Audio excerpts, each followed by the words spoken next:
Good evening and welcome to Taking Stock, our regular roundup of a month of mad activity, not only in the South African economy, but on markets.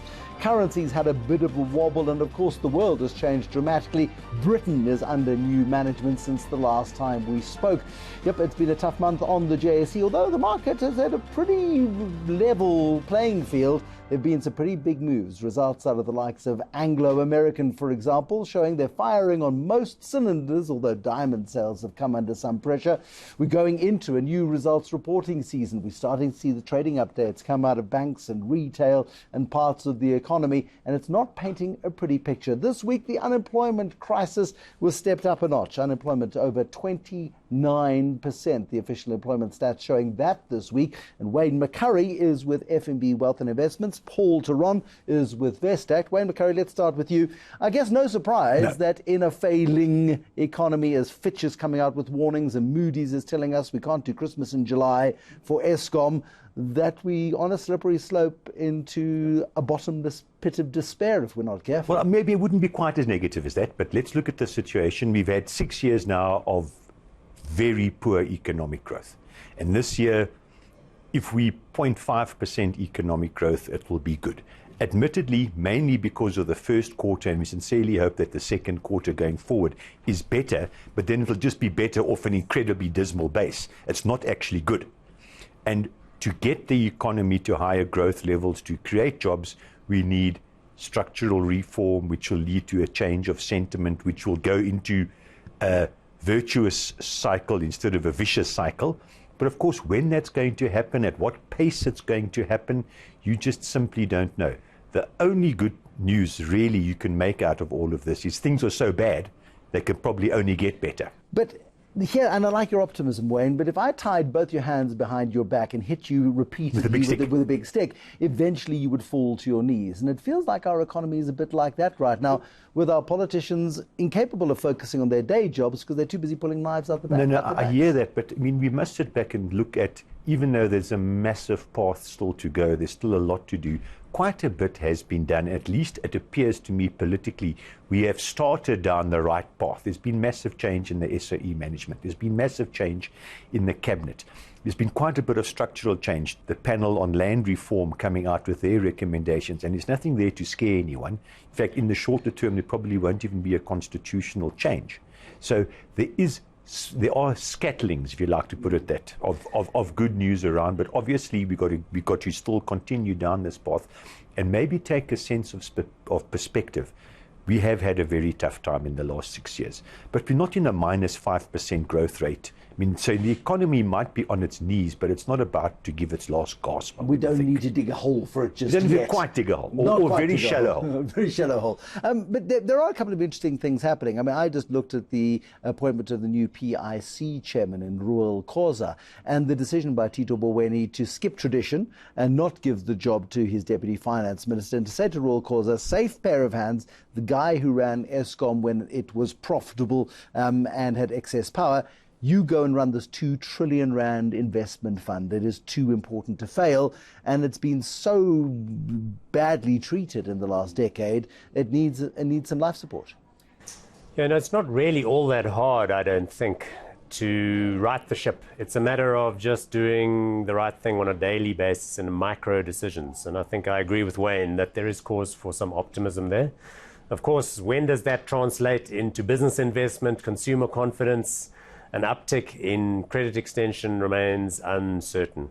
Right now, I don't think foreigners particularly like our assets. There's a bit of a wait-and-see attitude. Well, we're seeing big selling. I mean, we're seeing big outflows of money, not only from South Africans who are concerned about the state of our own economy, but foreigners now looking at our rating and the risk to a downgrade and thinking, we don't want to be here when the downgrade happens. We can come back later, but let's preserve our money. Look, Wayne and I have been around long enough to have seen... I was going to start this. I was going to be terribly unkind and see how many crises you've been together. I mean, I remember listening to P.W. Botha's Rubicon speech in 1985 and thinking, this looks like a bad investment outlook. And it was. Compared to that, it was indeed. You know, there was a debt standstill. There was a global investment boycott going on. There was a sports and cultural boycott. So South Africa has been through many difficult times, and I think it is important for owners of assets now, whether they're properties or businesses or equities, just to be calm and not to commit the mistake of trying to sell into a vacuum. You talked to the founders of the First Rand Group, to Paul Harrison, Laurie Dippenard, and to G.T. Ferreira, and you say to them, when was the hardest time? Was it the debt standstill? Was that the crisis point when P.W. Botha effectively cut South Africa from the rest of the world? And they describe it as the best time that they'd ever had. They were building Rand Merchant Bank at that particular time. And so often when confidence is low, that's when the best opportunities present themselves, as I'm sure many people in Venezuela and Zimbabwe thought before us as well. Yeah, look, I mean, I just actually had an update today about what the world thinks about emerging markets, especially South Africa. Now, if we had have got our fair share of emerging market flows, we should have had $6 billion in instead of $6 billion out, which is the reality. No one likes South Africa. When foreigners ask about South Africa, they say, are the locals buying? And they hear, no, the locals are selling South African assets and taking the money overseas. And we are severely underweight in all the indices. So in other words, there's pervasive negative feeling, sentiment about South Africa. Now, the positive side of that is very similar. You know, as Paul said early on, we've been here forever, it seems like. At the end of the 1990s, it felt the same. The rand was collapsing. There was negative sentiment. You were at the tail end of a massive commodity down cycle.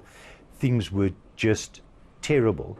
It was followed by the 5 or 6 or 8 best years we've ever seen in a decade. So things we had, however, functioning state-owned enterprises. We didn't have the debt burden that we have right now. Forgive me for being Papa Bear on this. I hear you on all of this. But the South Africans' own confidence, what I'm seeking from you is to dispel this idea that it is all over. No, for many South Africans, it's definitively not over. SA companies are not overgeared at all. Banking system is very sound with adequate capital. The consumer, despite everything that you hear, the consumer is actually not overgeared. They're not carrying excess debt levels. Debt to disposable income levels have actually plummeted quite considerably. Correct. People got burned in the last cycle. Look at Woolworths last week, look at ShopRite today. Maybe there is just a little bit of turnaround because both these companies came out with better than expected. They're not good, they're just better than expected.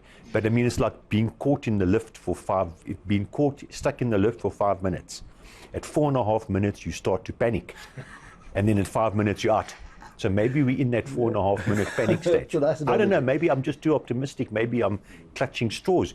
No one knows the future. But it's my experience that when people are excessively optimistic or pessimistic, you're probably close to a turning point. We hope so. Paul? Yeah, just one final thought is that as you move around in South African society, you encounter so many young people with so much talent and ambition that it's merely a matter of time before that forceful energy is reflected in the management of our corporates, in the entrepreneurial businesses that are being founded. So, just be calm.